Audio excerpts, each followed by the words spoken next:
Hi, everybody. My name is Kim Winter. I'm your host for today for our Business Leaders interview. And today I'm joined from Rhode Island in the US, Patrick Van Hull. Hey, Patrick. Good morning. Thank you for having me, Kim. Yeah, thanks for joining us. I know it's pretty bright and early in the morning, so we do appreciate you getting up to fit in the time zones. Oh, of course, it's a pleasure. All good. So, now, Patrick, I discovered you, or I bumped into you online very recently, and I noticed that you were giving, I think it's 3 minutes of supply chain. That's one of the outputs that you produce. Yes. And it was pretty random. It had just come out. There weren't many followers, no comments. And I thought, oh, what can you say in 3 minutes? And I got to say, I was astounded by what you came out with in those 3 minutes last week. And it intrigued me enough, as you know, for me to give you a call in the US over the weekend. And we ended up having a very intriguing conversation. And I just had to interview you. So that's the background to it. I mean, you've got a really diverse background right throughout supply chain. So inventory management, demand management. You've worked with a significant number of tier one companies, including Apple, Rio Tinto, Dell. Following your time in high tech, you've been in mining and consumer products industries as well. And you've been the VP of Supply Chain World at Gartner. And then you're in the digital supply chain networks practice with Deloitte Consulting. You're a thought leader, and that's the way you position yourself. And you're a rare sort of an animal, because as opposed to most thought leaders who are independent consultants or out there and authors and what have you, or professors, you're an internal thought leader inside of Kinaxis. So tell us a little bit about your background. Tell us about how your upbringing, perhaps, because we always like to get a little bit personal and find out about where people came from. And how you got into supply chain to begin with?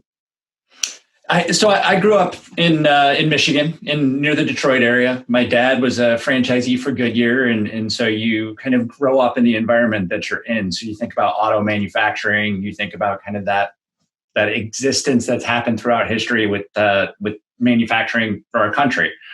And so I kind of grew up with that mentality of, people are making things, producing things, goods and services, and I was always that kid that would take things apart. I never was really very good at putting them back together. So I figured out the process was more in tune to my natural skill set. I ended up going to the University of Michigan, where I was an industrial and operations engineering major. And I ended up in supply chain almost by dumb luck. Really, of course, interviewing on campus, a company like Dell comes calling, and you're fortunate enough to get one of those interviews. And at 22 years old, they move you to Austin, Texas. So I couldn't say no to that. And then I ended up in the Parmer North One server manufacturing facility there in Austin, Texas. And that was the start of my supply chain career. I was running I2 factory planner overnight, second shift, and really seeing what that just-in-time supply chain started like. From there, I was fortunate to really, at that point in life, tried a few different things, and certainly was able to transcend from high tech into mining. And that was one of the draws when I went into Rio Tinto, was just the ability to bring in that connective tissue of supply chain. And again, continued that. Went to get my master's at Duke University Fuqua School of Business. And for those of you that don't know, Fuqua is a feeder into Apple. Tim Cook, Jeff Williams, a number of their supply chain leaders actually have Duke MBAs. So that was a natural fit going into there. And that was a great experience working for, obviously, one of the most well-known companies in the world, and really seeing how that works from that standpoint. Of course, family is very important to me. And my family is actually my wife's family is from the East Coast. And so hence there was an appeal to come back to the East Coast eventually, just because we had two young kids. And that took us back to Rhode Island, where I worked for CVS Health. And now I believe CVS is up to about 9,000 plus stores. I was responsible for front store management, I believe 14 product categories, a couple $1 billion of annual purchases, dealing with P&Gs and Unilevers and Colgates and a number of those major brands. From there, I was actually pulled into the thought leadership type of environment by a friend of mine, somebody who I had become acquainted with when I was at Dell, an individual named Matt Davis. And he asked me the simple question of, would you be interested in doing this kind of work? And I gave him a really long answer of all the reasons why I wouldn't. And he said, well, it sounds like you thought about it, so let's talk some more.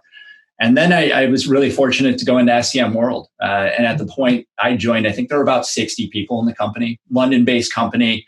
And our research team was incredible. Some of the best people I've ever worked with. I mean, individuals like Kevin O'Mara, Matt Davis, Pierre Manenti, Garen John, Beth Morgan, and just really loved that environment, this insatiable learning environment.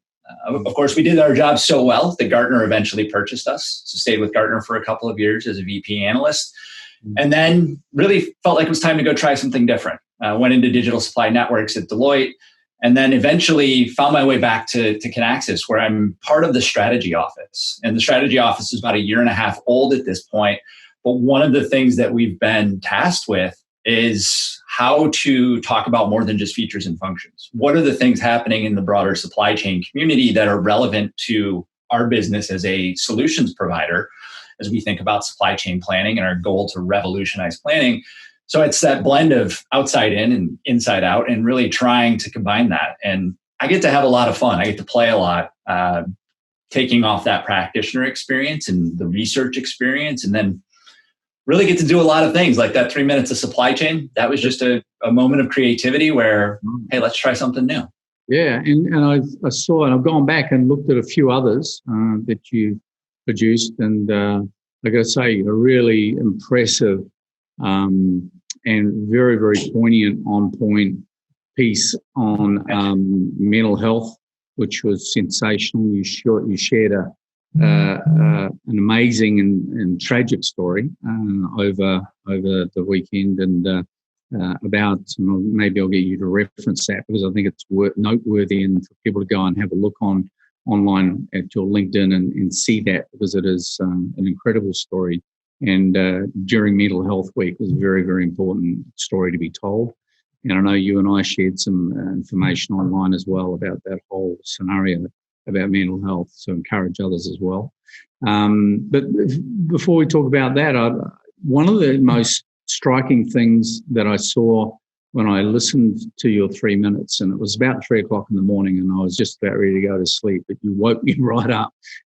You were telling your truth about the way you see employment and talent and opportunity during this pretty creepy time that we're going through for a lot of companies, and a very successful time for others, but the majority of people really struggling during this pandemic. You were talking about that opportunity that's coming, that supply chain is providing in a way that it's never been seen to be providing before. Talk to us and share with the audience your insight about the points that you're putting together around employment opportunities in supply chain right now. Yeah, well, if you think about kind of historically, the number of individuals that went to go work in auto factories, I mean, that was some time ago. And then certainly growing up in fast food environments and retail environments, those were always entry-level jobs. But with the way that technology has changed, and now we have this sharing economy type of environment where Deliveroo in the UK or Uber Eats or any of these types of things that are happening across the world, there's now an opportunity for people to work when they want and do what they want. But ultimately, whether or not they realize it, they're part of this chain that's delivering goods and services. And so I'm a big believer that everything is a supply chain. And so rather than just simply doing a job, they're part of that next step.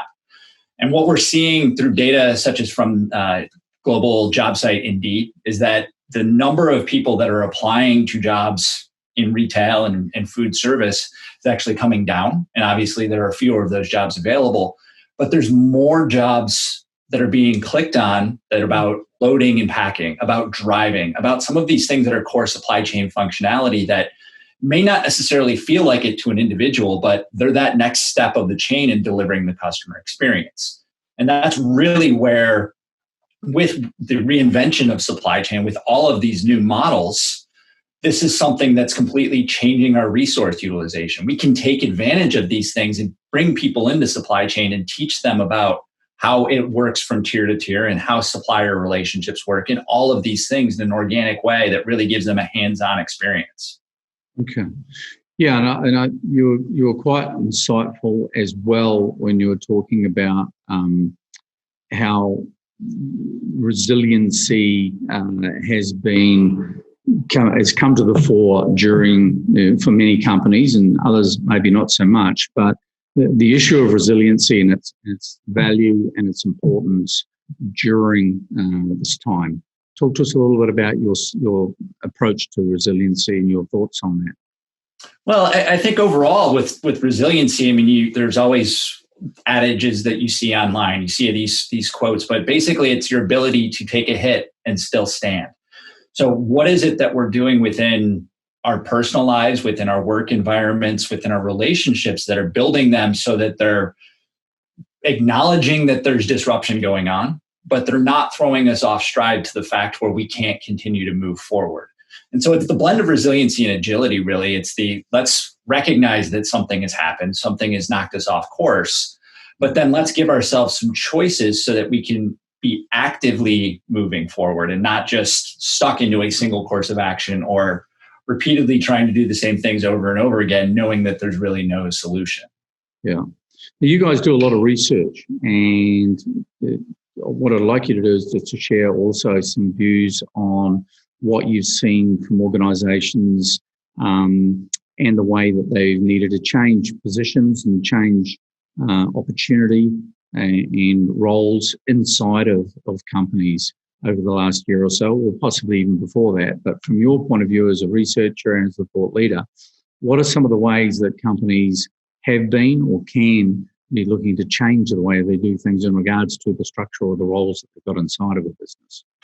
There's a big movement. I mean, certainly there's a number of people who are concerned about robots taking jobs, for example, and there are things that people are saying that our work won't be there. But one of the things that we're seeing is really there's an opportunity to automate a lot of the mundane work that happens in supply chain. Having managed teams of planners, having been a planner myself, there are a lot of repetitive tasks. And there are a lot of things that are just not fulfilling. And so organizations are really taking the opportunity to use some of these technologies to maybe segment the work, to reprioritize the work so that individuals can be acting on the things that are most important in the moment. And that a big portion of that is the executive sponsorship of that. So it's not just enough to put that in place and say, go do your job in this new reimagined type of environment, but really having that leadership style that says we want people to be more broad in their perspective. We want them to be capable of making decisions and know that the impact of their decision is more wide ranging. So you're seeing it in organizational design, you're seeing it in leadership styles, you're seeing in the combination of technology and people and process and pulling it all together. And it's really starting to reinvent the way that work's being done. Things are happening more quickly, more impactful decisions are being made. And hopefully it leads to people being more encouraged to stay with their company, because that's one of the things that we see as well is that there's data that says that most people will plan to leave their jobs in the next 6 months to 2 years. So how is it that organizations can really start to create that compelling career progression as they reinvent themselves on the fly? Sure. And are you seeing, is there a generational aspect to this? I mean, are the older generations less likely to be reacting positively to the change that's happening? Is it true that younger generations are the most responsive and the most agile, or is that a little bit of a furphy? What's your view and your observation? I mean, there's everything you see about millennials get this rap of wanting to be part of something bigger. But honestly, I want to be part of something bigger. I know that the work that you've done with nonprofits and around the world has been part of a bigger mission to contribute to our society and to those around us. So I think that that's a general theme that's consistent across generations. There isn't the adage of wanting to do the same thing forever. I think that very much is a generational aspect. And I think we are seeing shorter tenures at companies. And I don't know that we'll necessarily change that. But the opportunity could be to create those different types of roles within our organizations. And it may not be something as formal as a rotational program, perhaps, but how can we put people in positions to retrain themselves? And there are stories out there of individuals who are later in their career who have transitioned from a maintenance individual to a laser technician and the skills that they can acquire even at any point in your career. So being able to provide those to employees is something that companies need to think about as they consider the breadth of the experience that people are looking for. And that's across generations. Okay. A big component of any company is the culture, is the way it looks after its employees and its staff, the way that leadership operates, positively or negatively, and the way that leadership influences what's going on inside of a business. And again, I know that you know, are very big on culture in organizations. You've done a lot of work in that area, but I've not spoken to you about this side of things before. So talk to us a little bit about the impact on what you've seen happening with culture inside of businesses this year, or what reflections have you got? Can you share anything there?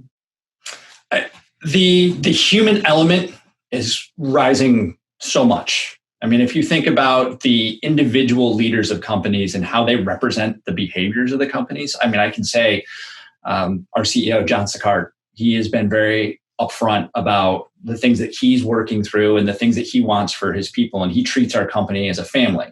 And to some, that may sound cliche, but that is very much the way it is. And maybe that's a Canadian thing, maybe that's a John thing, but it starts at the top of our company. From the standpoint of our individual team meetings, I've never been in a more conversational environment. People are seeking out those connections virtually because you don't have them face to face anymore. So we've had team meetings that were intended to talk about tasks and objectives and things of that nature, and instead have talked about mental health, have talked about how we're taking care of our families. We've talked about schools. And there's always those virtual happy hours and scavenger hunts and a number of things from those standpoints. But it's really people trying to be creative in how to manufacture connections in a way that doesn't feel forced. And that's going to be the biggest thing going forward, especially as people continue to be more virtual. It's what are we going to do to keep those cultures as people become more dispersed? What are we going to do to keep those individual connections? And how do you keep some of this conversation as a natural format as opposed to, okay, you go, I go, and whatnot? So. Yeah, sure. And while we're circled back into mental health, given I think we're still either just finished Mental Health Week and just had it, but it's a major influencing factor on organisations brought to bear specifically this year. It appears, as has supply chain itself, as we discussed, that supply chain now has a visibility and insight from people on the outside of supply chain the way it never did. Whether that's the supply chain all the way through and providing goods and PPE, and the importance of capacity on airlines when airlines are grounded, air cargo, or in the shipping world, or whatever it might be, or whether it's the supply chain and the logistics of first responders, and how does a hospital run, and how do you have enough beds to cope with however many people, and how do police forces deal with what they're dealing with, and first responders cope with those sorts of things. But so circling back into mental health, and you've been very strong in sharing some insights with a couple of your blogs. This very, very specific story that you decided to share about the college or high school track star in the US, I found thoroughly, it was tough. It was a very tough story, but I was totally intrigued, and I couldn't move away from it over the weekend. Share with us why you decided to share that story. It's to say it's a journey is cliche, but I would say that my existence in a human being today is very different than it was, say, 5 years ago. Yeah. And it's taken a lot of introspection, and it's really taken a lot of self-care, a lot of honesty, a lot of communication. And it's really one of those things that I've been okay with who I've developed into over time through reading and counseling and journaling and all of those things. But you never really know what anybody else is going through. And you look at something like this book, and it's entitled What Made Maddie Run. And it's this girl who was the picture perfect suburban high school athlete and scholar. She 4.0 student. She went to Penn on a track scholarship. And when she went to the University of Pennsylvania there in Philadelphia, it didn't work for her. And the anxiety and the pressure and the buildup, and it's really a tragic story. But there's so much to it where people are talking about, we didn't know. We didn't know what you were feeling. We knew you didn't feel right, but we don't know how to deal with it. And she continued to express a need to work through it, but people didn't know how to. And I think for me, what resonated with that was just sometimes when you've come to that other side of some of those struggles, and it's depression, anxiety, and panic attacks, and I've owned up to those things, and I actually am very strengthened by the fact that I've recovered from them. And I'm not sure if recovery is the right word, but I need for others to know that they're okay. Yeah. And I need for others to really hear that somebody can have a strong presence and can seem like they have it all together, but they don't. And whether that's to help them recognize that they're okay themselves and they can talk, or whether that's to realize that there's some empathy that can come as they treat others, both of those have significant advantages in the world as a whole, not just in business. Yeah. Well, I really appreciate you sharing that perspective with us, and respect to you for acknowledging and to help us understand some of the things that you've experienced and that story. Again, if you go over to Patrick's LinkedIn, you'll see that post there. It's a heartwarming story, tragic story with a tragic ending, but there's a lot of lessons there. And if that can open the door and the window and the eyes for people to keep an eye around them and to recognize the signs with other people and reach out, then we'll all save lives as a result of that. So thank you again for that.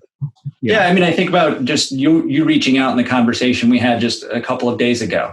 The energy that I took from that was something that was just enough to get me through a couple of days when, hey, I'm excited. I have this event, this conversation coming up, and it just really to give a sense of hope even. All of those things are impactful, and especially in this digital world, just we don't often think about the impact that we have just even from small gestures. Yeah, and just during this period of Mental Health Week, to finish off with, I know Australia runs a program called Are You OK? 4 letters, Are You OK? And I've posted a number of blogs around that over the last week. There's some really sensible things. I'm sure the same principles apply to the US, to Europe, to Japan, to Africa.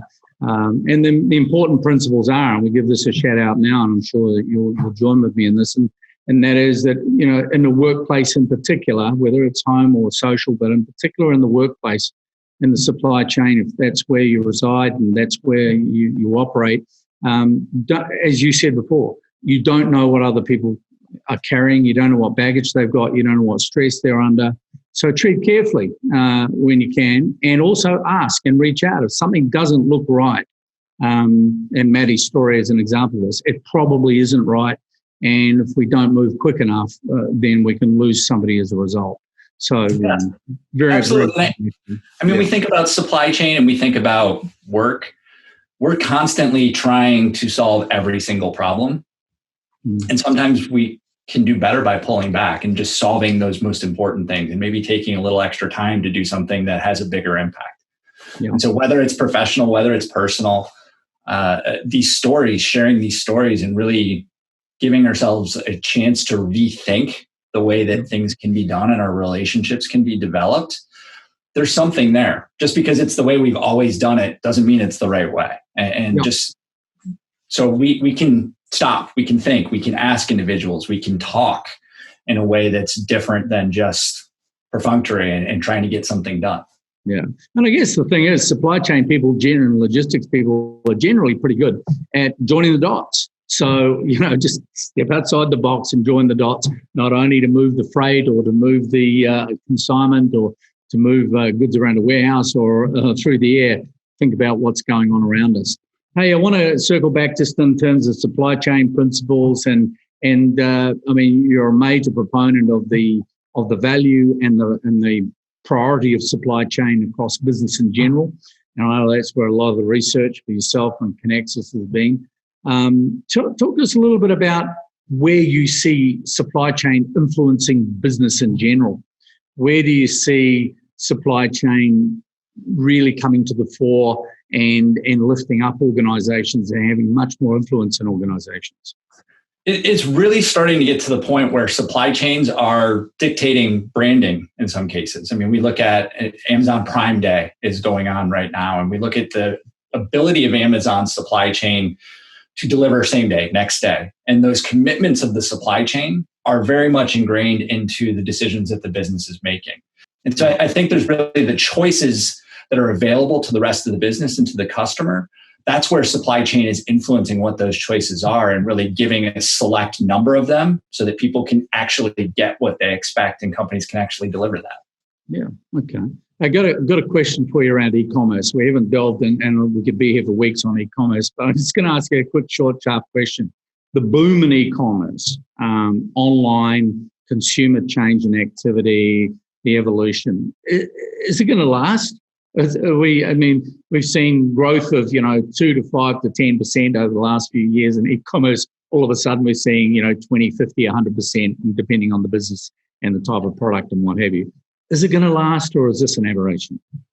It's absolutely here to stay. I mean, you look at what happened with the UK and some of the initiatives that they did a number of years ago to really make the internet more available, and that allowed them to start to blend high street activities with mobile activities and really started to have this experiential commerce, not just e-commerce. And that's the type of thing that's going to be here to stay. I mean, you see that some of the retail stores have now taken on showroom type of status. You see that the environment of being able to use a microwave in a store to test it out. Well, you don't necessarily want to take it home with you that day, but you want it to be delivered to your house. Those are the things that are going to be there, especially as we're more remote. We're finding it easier and easier to get the things that we want. Groceries being delivered to our doorstep, not having to go out. The social distancing aspect makes it very easy when somebody just brings everything to you. Yep. The catch is how that becomes that blended experience again, is what can we do when things loosen up a bit? How can we bring people out to have that tangible aspect of supply chain? That delivery of a service isn't just enough to bring it to people, but how do you bring them back into the connection? And I think that's part of the evolution that's still to come. Fantastic. I have a couple of quick fire questions I always like to ask our guests. First one is, look, you've employed a lot of people over the years. You're in a senior role. If you've got people coming into a business where you're in a leadership position, what are the 2 or 3 factors that you're looking for as to how you're going to make a decision as to whether that person is going to be successful in winning a role with you or not? I want to see somebody think. Honestly, I don't want a rote answer that says, here's 2 + 2 is 4. I want to know how you're working through that. And I want to know how you're going to combine that knowledge that you have with the individuals around you.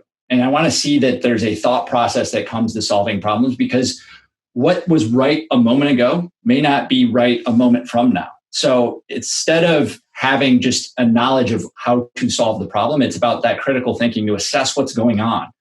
So I'm a big proponent of a concept that military strategist John Boyd has come up with, and it's observe, orient, decide, and act. So OODA. And it's about this concept of being able to assess the information that's coming in, make a decision, take action, and then use this as a continuous series of loops. And that's something I'd love to see from a behavioral aspect of the individuals that are coming into my organization. I believe that they're intelligent. I believe that they're capable. I want to see it be applied. Okay, fantastic. And the last one is for organizations and leaders that are in supply chain or logistics roles who are struggling at the moment under a lot of pressure. What would be the 2 or 3 things that would come top of mind as your words of encouragement or focus for leaders inside supply chain logistics right now? I would say that failure and struggle is the greatest opportunity for learning. And I look back on my career, and some of the biggest mistakes I have are some of my best memories. And they are not fun in those moments, but they really give you a chance to acknowledge that you're not going to know everything. And it gives you a chance to reset and say, how do I move forward from this? And I'm a big proponent of the idea that every moment is a chance to make a good decision. So continue to try and make the right decision in those moments and continue to try and move forward with that. And just because it didn't work out the way that you expected doesn't mean that it was the wrong thing, but you need to apply what you've learned and continue to apply that going forward, because there's so many connections to be made. Everything's a supply chain. Everything is an opportunity for us to learn. And so let's use that to keep getting better. Golden tips there from a true thought leader. Really appreciate it. Patrick Van Hull, appreciate you getting up early for us and giving us some insights and sharing some information there. I'm sure our audience will be appreciative as I am. Thank you again, and we really look forward to staying in touch. Well, thank you so much for the opportunity. I loved it, and anytime I'd be happy to come back. Thanks, Patrick, and thanks to our audience. By all means, go to Logistics Executive TV for a recording of this speech or this conversation, and of others that we've recorded as well. So thanks for spending your time again, and thanks again to Patrick. Thank you. All the best.